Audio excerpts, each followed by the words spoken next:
In this video, we're going to take a look at a new reaction mechanism called the SN1 mechanism.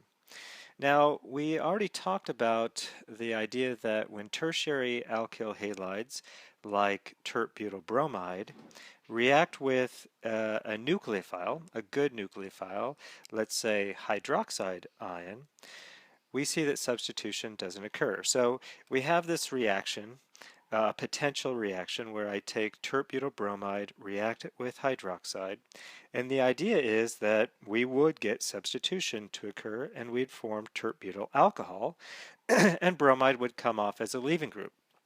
So I just said that this reaction doesn't occur, and as a matter of fact, in the previous video talking about an SN2, the SN2 mechanism, we saw that tertiary alkyl halides don't undergo SN2 mechanisms.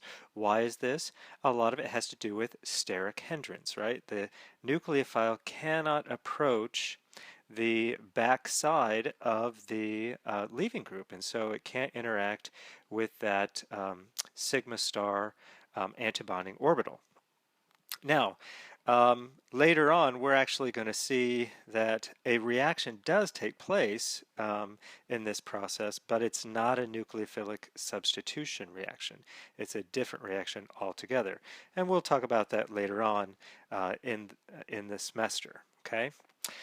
Now, the cool thing is that tertiary alkyl halides, like tert-butyl bromide, will react with a weaker nucleophile like water. So I've simply, drawn water as OH2. I could have drawn it as H2O. Hopefully you can see that's water. And whenever you're reacting a substrate with a solvent like water, we call this process a solvolysis reaction.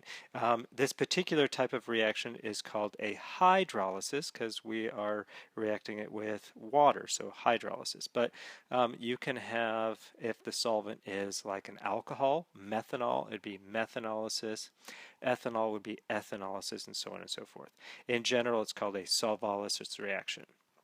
So here now I take tert-butyl bromide, and instead of reacting it with hydroxide, I'm going to react it with a weaker nucleophile like water. So now the water is a weaker nucleophile. It's not going to attack that the carbon with the leaving group as readily as hydroxide would. But we see that a reaction actually takes place and I get a substitution to occur where I form tert-butyl alcohol. And then the byproduct of this is going to be hydrogen bromide, which we're going to see how that forms in just a little bit.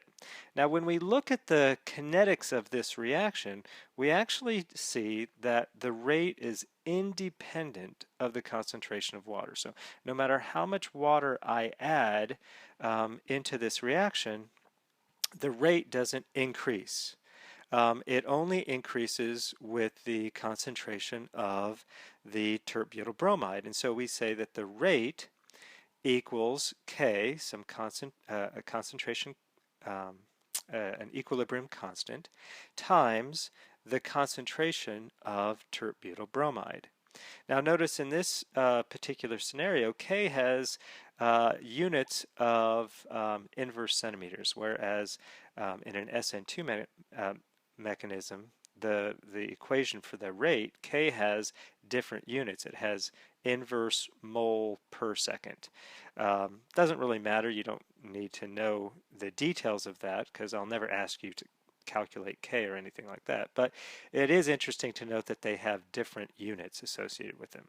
Now, when you have an equation where the rate simply depends on one thing, right? So this would be a first order reaction with respect to the alkyl halide and a first order reaction overall. And therefore we call this an SN1 mechanism. Namely, it's a substitution mechanism. It's nucleophilic in nature, just like in an SN2 mechanism, but because the rate limiting step only involves the the alkyl halide, we say it is unimolecular. The rate determining step or rate limiting step is unimolecular, and therefore we get that SN1 designation. So let's take a look at the mechanism of this reaction. And the first step is the rate limiting step or rate determining step of the reaction, because it involves the formation of a unstable carbocation from the alkyl halide. So when we envision a curved arrow notation of this process, and we take a look at tert-butyl bromide, this very slow step, it involves that carbon-bromine bond breaking and the electrons going to the bromide. So we have that carbon-bromine sigma bond breaking to form now a carbocation. So here I have the tert-butyl carbocation, and of course I have bromide ion, right? And so that bromide ion obviously has a negative charge associated with it, okay? So the next step is nucleophilic attack by water, right? In the first step, we see it's the slow step because I'm forming an unstable carbocation, so that's going to require a lot of energy to form that carbocation. With water present, now water doesn't have, notice it doesn't have the restraints that in an SN2 mechanism, because now the bromide has come off, and so we form this carbocation, and we know that the carbocation is trigonal planar, and therefore the alkyl groups are now flat, right? And so the water can more easily, the nucleophile can more easily approach that carbocation. And it certainly does so. And this is going to be a fairly fast step, right? Because of the carbocation instability. As soon as that carbocation forms, water is going to attack it, and we produce an oxonium ion. So this is the tert-butyl oxonium ion.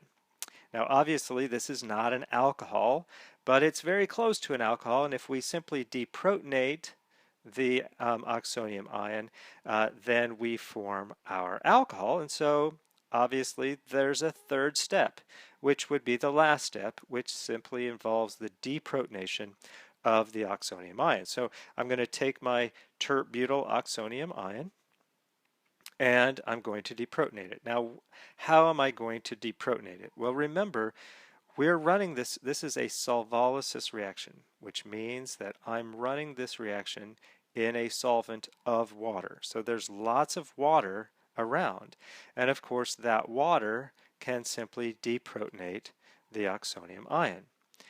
Is this going to be a favorable reaction in terms of kinetics? In terms of thermodynamics, excuse me. Well, if you think about it, the pKa of oxonium ions are very similar to the pKa of the hydronium ion, and therefore this is going to be a relatively close thermodynamic equilibrium. However, also remember, based on Le Chatelier's principle, we can shift the equilibrium to the formation of products, and in this case the product is going to be the alcohol plus the hydronium ion, and of course bromide is still present. We are shifting the equilibrium because we have a large excess of one of the reactants, namely water, and therefore we can get a lot of product formation based on Le Chatelier's principle. So one thing that you will certainly have noticed by now is that this mechanism is a little bit more complicated than the SN2 mechanism that we saw, where basically you had one step. The nucleophile comes in, the leaving group comes off, there is an activation energy associated with it, you form the product. One-step mechanism. Here I have a three-step mechanism. But if you simply break it down into the three reversible reactions, then hopefully it can become a little bit more manageable. The first step is formation of the carbocation, nucleophilic attack is the second step, and the third step is deprotonation. So if you kind of remember those guidelines, it can help you out and envision what's going on in this particular mechanism. Now, the other thing that we can do is think about the potential energy diagram of this process. And because there are 3 steps in the reaction pathway, that simply means that there's going to be 3 transition states in that pathway as well. And I'm going to break it down into the individual transition states, individual steps, and then I'll put it all together, and so we can see an overall picture of what's going on. And we can see the relative energies of each of the particular steps. So we said that the first step, in drawing our potential energy diagram, obviously potential energy is the y-axis, the reaction coordinate is the x-axis. We're going to form our carbocation. So we start off with our tert-butyl bromide, and water is in this reaction mixture, and the tert-butyl bromide is going to form a carbocation. Why? Well, water can't attack the carbon, right? It's too weak of a nucleophile, and we have too much steric hindrance. So we're going to form our carbocation. That's going to require a lot of energy to form that carbocation, and in the process we also generate a bromide ion, and we have water present. And so if we think about the transition state, so there's going to be a transition state in that process, and that transition state is that point, right, where you have to overcome any barriers, be they electron-electron repulsions, mainly electron-electron repulsions, to form that carbocation. So when we envision what's happening here, at the carbon, that carbon-bromine bond is weakening. So we see a lengthening of that carbon-bromine bond, and the electrons are going to the bromine.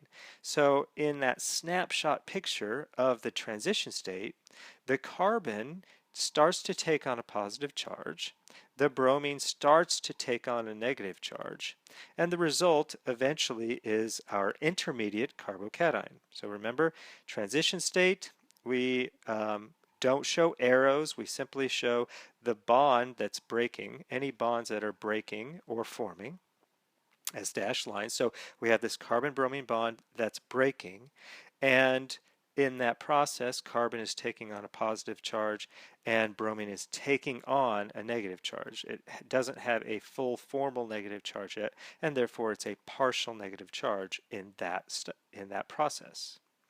The second step then takes the carbocation, and now it's going to undergo that nucleophilic attack. So water is going to attack that carbocation, and we end up as a very exergonic reaction forming our tert-butyl oxonium ion. Again, if we think about the transition state in this process, we see that, so I have water and bromine, I want to certainly add those in there, but the transition state, then our second transition state, is going to involve the carbocation and water coming together. So how do we show the carbocation and water coming together? So here I have my carbocation. It starts to form a bond with the oxygen of water. And what's happening in the process? Well, now the carbocation is losing its positive charge. It doesn't have a full formal positive charge. It only has a partial positive charge. What's happening to the water? Water starts out as neutral, right? And now it's giving up some of its electrons to that carbocation, and therefore it starts to take on a partial positive charge as well. So that's the second step, and that is our second transition state. Right? Now the last step, the third step of the reaction, now involves the tert-butyl oxonium ion. And what's happening? We deprotonate the tert-butyl oxonium ion. Now remember, I said that if we think about the thermodynamic equilibrium there, it's a a one-to-one relationship because the pKa's of the oxonium ion and the hydronium ion are about the same. And therefore, when water reacts and deprotonates the tert-butyl oxonium ion, the result is there isn't a whole lot of change in energy. It's pretty much flat. So the delta G for this reaction is almost 0, which means the K is 1 for this reaction. Again, though, we're going to favor product formation because water, our reactant, is in a huge excess, and therefore the K is going to try to equilibrate that 1, which means it's going to produce more product formation. In terms of the transition state, we do have an activation energy, delta G dagger, right? And so that transition state simply is the tert-butyl oxonium ion, the oxygen-hydrogen bond is starting to break, and we're forming a new hydrogen-oxygen bond with water. And in that process, what's happening? Well, now the oxygen of the tert-butyl oxonium ion is losing its positive charge. It now becomes a partial positive, and the oxygen of the water is taking on that proton, and therefore it's becoming positive, and so it has a partial positive charge. And so you see that those transition states explain a snapshot of what's happening between the two molecules. Now we would say this this process is bimolecular. It involves the tert-butyl oxonium ion. It also involves the water. But that's not the rate determining step, right? So overall, let's take a look at what we see when we combine all three steps. We start off with the tert-butyl bromide and water. The tert-butyl bromide forms the carbocation undergoing this first transition state, right, to form our carbocation, plus bromide plus water. Now water then attacks. So before I go further, this is a unimolecular process, right? It only involves the tert-butyl bromide forming the carbocation. In the second step, it is a bimolecular mechanism involving water and the carbocation to form the tert-butyl oxonium ion. Again, in the first step, it's it's endergonic, right? Because we have to add energy to form that carbocation. In the second step, it's exergonic because energy is released in that process, so it's thermodynamically favored to form our tert-butyl oxonium ion. And we see that that involves a second transition state where the water approaches the carbocation. And then lastly, we have the formation of now our product, which still involves an activation energy, but this is pretty much a neutral reaction in terms of enthalpy of the reaction, K equals 1. Again, we're favoring products simply based on the concentration of water present, and we get our tert-butyl alcohol. And of course, this involves a third transition state. So notice in all of these reactions, the first reaction is unimolecular. The second reaction is bimolecular. The third reaction is also bimolecular. It involves water, which I didn't show in this overall diagram, but certainly water is present here. And it deprotonates the tert-butyl oxonium ion to produce tert-butyl alcohol and then the hydronium ion as products. So we have three activation energies in this process. And the first activation energy is from the alkyl halide to form the transition state that inevitably will lead to the intermediate carbocation. The second activation energy involves the water coming in, the nucleophilic attack reaction. And then the third activation energy involves the deprotonation.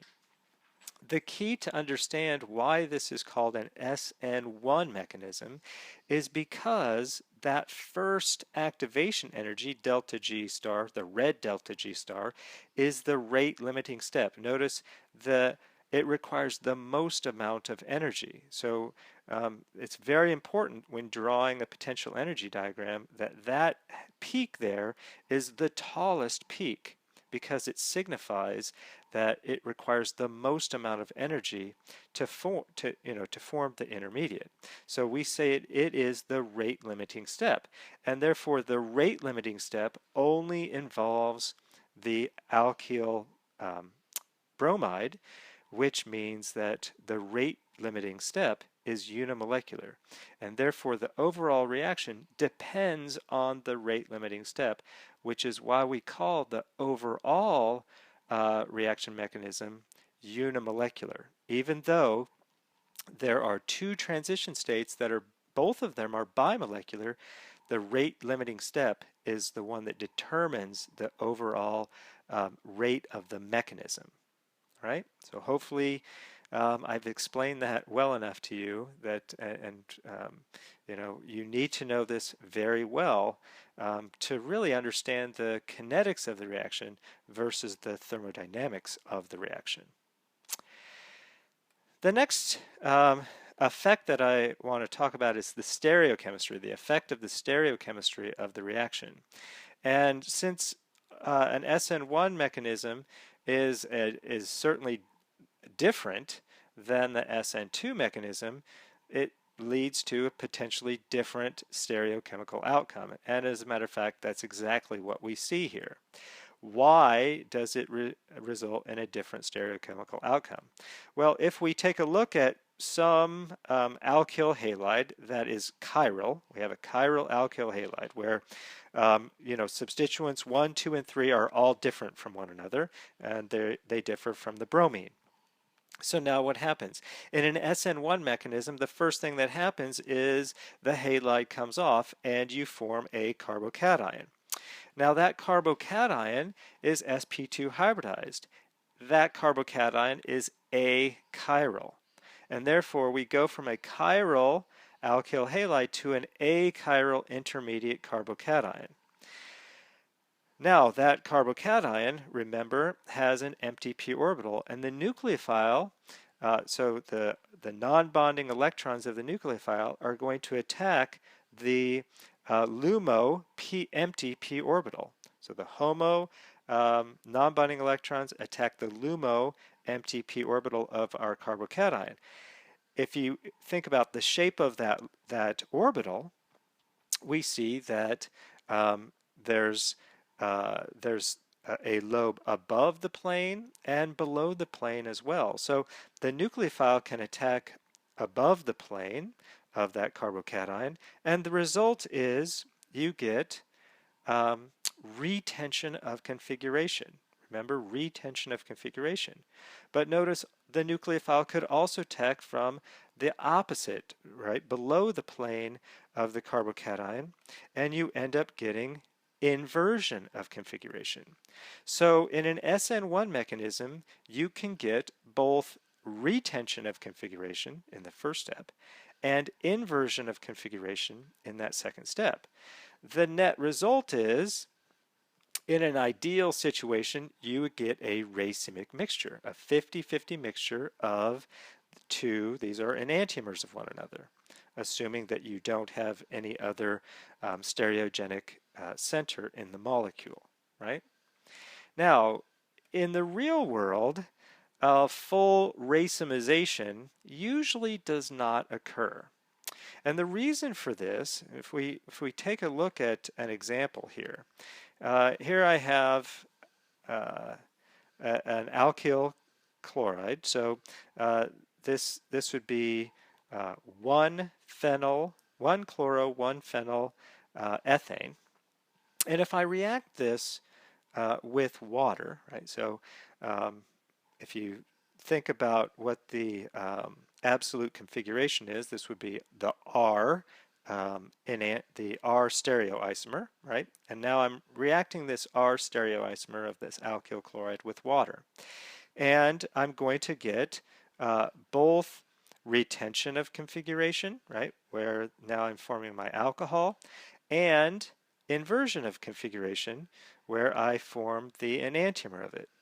If I examine the percent distribution of these two products in real life, I see that I get only 41% retention of configuration and 59% inversion of configuration.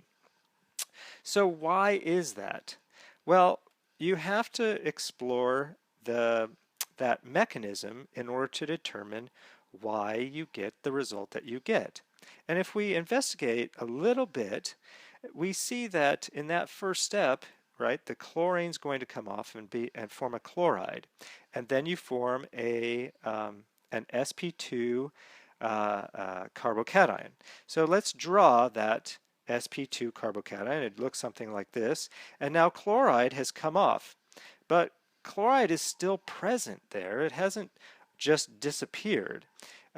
And now you have a carbocation and a chloride. You've basically formed a salt in solution, and what this is often referred to as an ion pair. The carbocation and the chloride ion are paired to one another as ions, such that when water comes in, the water can, notice, attack from one of two essentially faces. It can attack from the backside and get inversion, or it can attack from the front side and get retention of configuration. Well, if the chloride is hovering in that same area, we see that that is a hindered process, whereas a backside is unhindered. And therefore you get more inversion than you do retention of configuration. This usually occurs where you don't get a 50-50 racemic mixture. You get a little bit more inversion product than you do retention product. So that's important to understand. Now, let's take a look at the substrate. We see that the substrate actually is going to play an important role in the rate determining step. Why is this? Well, because you're forming a carbocation. And if we take a look at the carbocations, the enthalpy of formation of a carbocation, and we can compare them, I'm going to show you that the enthalpy of formation of a methyl carbocation requires 261 kilojoules per mole of energy. Now, when I go to an ethyl carbocation, this requires less energy to form, 216 kilojoules per mole, but it's still a lot of energy. Then when I go to an isopropyl carbocation, it only requires 191 kilojoules per mole. And lastly, when I go to my tert-butyl carbocation, it only requires 166 kilojoules per mole. Excuse me. So what's the difference? Well, the first one obviously is a methyl carbocation, and the second is a primary carbocation, and the isopropyl is a secondary carbocation, and the tert-butyl is a tertiary carbocation. And so we see that tertiary carbocations are more stable, and therefore the alkyl halides, or whatever the leaving group is, we can rank in order of the classification of them, such that tertiary alkyl halides are faster than secondary, which are faster than primary, which are faster than methyl halides. And in fact, the energy required to form a primary and a methyl carbocation is so great that it doesn't exist. And so if you're reacting a primary alkyl halide with a nucleophile, it requires too much energy to form a carbocation.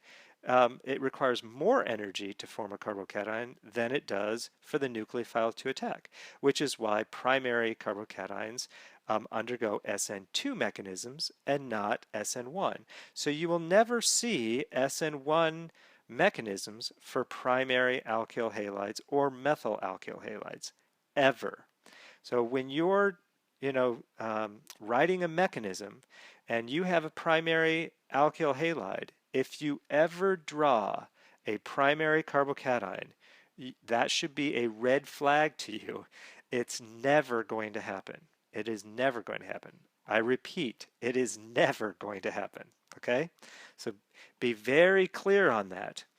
If you're drawing a mechanism and you're drawing a primary carbocation, something is wrong. Now, we've talked about stability of carbocations, but I really want to, at this stage in our development, explore why tertiary carbocations are more stable than secondary, which are more stable than primary. And in effect, there are two factors that go into play in terms of understanding why you get this stability effect. The first one is what we call an inductive effect. So if we take a look at a carbocation, here I'm drawing the tert-butyl carbocation, and of course we know the p orbital is there as well, and it's trigonal planar. The geometry is certainly important. But in terms of describing the inductive effect, what's going on here? Well, we see that the hybridization changes from an sp3 carbon to an sp2. So carbocations are sp2 hybridized.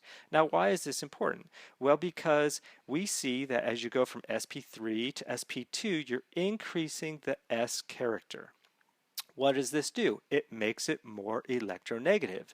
And therefore, when I have an sp2 carbon connected to an sp3 carbon, it's more electronegative than the sp3 carbon. So I get a dipole where the sp3 carbon donates electrons through the sigma bond. This is an inductive effect. So the sigma bond simply donates electron density to the carbon. And the more carbons I have connected to that carbocation, the more inductive effect that I can create. So the key is the more sp3 carbons that are attached to the carbocation, the more electron density flows to that positively charged carbon. This is called the inductive effect. The second factor, and certainly the more important factor, is what we call hyperconjugation. So what do I mean by that? Well, if we take a look at our carbocation and we have an alkyl group coming off of that carbocation we know has an empty p orbital. Adjacent to it on that sp3 carbon, there is a carbon-hydrogen bond. It could be a carbon-carbon bond, but the key is that it is a filled sigma orbital. A filled sigma orbital. And obviously there is free rotation, but at some point that sigma orbital is going to be aligned with the empty p orbital. The effect is that it can donate electron density into the empty p orbital. When we look at the molecular diagram for that, we have this sigma of the CH interacting with the p orbital, and when you have a filled orbital interacting with an empty orbital, the net result is you get a new molecular orbital that is stabilized. So if you haven't kind of seen that trend, certainly, I'm pointing you in that direction. Whenever you have two orbitals, one is empty and one is full, and they can overlap, you're going to form a new molecular orbital that is more stable. So empty plus filled produces more stable. Filled plus filled produces less stable, and you get an increase in energy in that process, right? So that is why tertiary carbocations are more stable than secondary carbocations, because they can do this more than secondary, and secondary can do this more than tertiary and primary. And primary alkyl carbocations can do this more than methyl carbocations. Methyl carbocations have no hyperconjugation because there is no carbon-hydrogen sigma bond that can actually donate electron density. Now let's take a look at the effect of both the nucleophile and the leaving group. Now, since the nucleophile is not part of the rate limiting step, you should be able to assume that it has no effect on the rate of the reaction, and that is certainly the case, right? The nucleophile has no effect on the rate of the reaction. Now certainly it can have an effect on the product formation, but not an effect on the rate of formation. And there's some odd situations with that, which we won't really get into. Just understand the nucleophile has no effect on the rate of the reaction. But the leaving group does have an effect. It affects the rate because it is part of the rate limiting step. It's what's coming off. And therefore, the better the leaving group, the faster the rate of the reaction. It makes it easier to come off and form the carbocation. And so if we look at the halides, we can see that the alkyl iodides react faster than alkyl bromides, which react faster than alkyl chlorides, which react much faster than alkyl fluorides. And in general, the better the leaving group you have, the faster the rate of the reaction. So now the last thing that we'll talk about in this video involves the solvent. And we see that for SN1 reactions, polar protic solvents are the best. And the reason for this is because they stabilize the charged carbocation intermediate. When that rate determining step is a formation of an ionic intermediate, then solvents that can stabilize ions are going to improve on the stability of the intermediates. And so we have, if we think about what's happening in this process where we have some substrate with a leaving group and it comes off, and let's say this is in, so we form our ions, our carbocation, and of course our anion, that is the leaving group. Let's say we have water as our solvent. Well, water, a polar protic solvent, can surround the ions, just like it surrounds sodium chloride. It can surround the carbocation, where the oxygens are going to surround the carbocation. And in terms of the leaving group, the hydrogens can surround the negatively charged leaving group. So because of this effect, we say that polar protic solvents stabilize the charge that's developing on it. In effect, what happens is it lowers the activation energy, right? Because now the transition state, the intermediate carbocation, is lower in energy. It makes it more stable, and therefore it requires less energy to produce, to make that intermediate. The transition state then becomes lower, and the activation energy becomes lower, and therefore the rate of the reaction increases. So now you see a broad understanding of the two very important mechanisms, SN2 and SN1, and hopefully you're getting a little bit better picture, and I'm going to review this with you in the next video.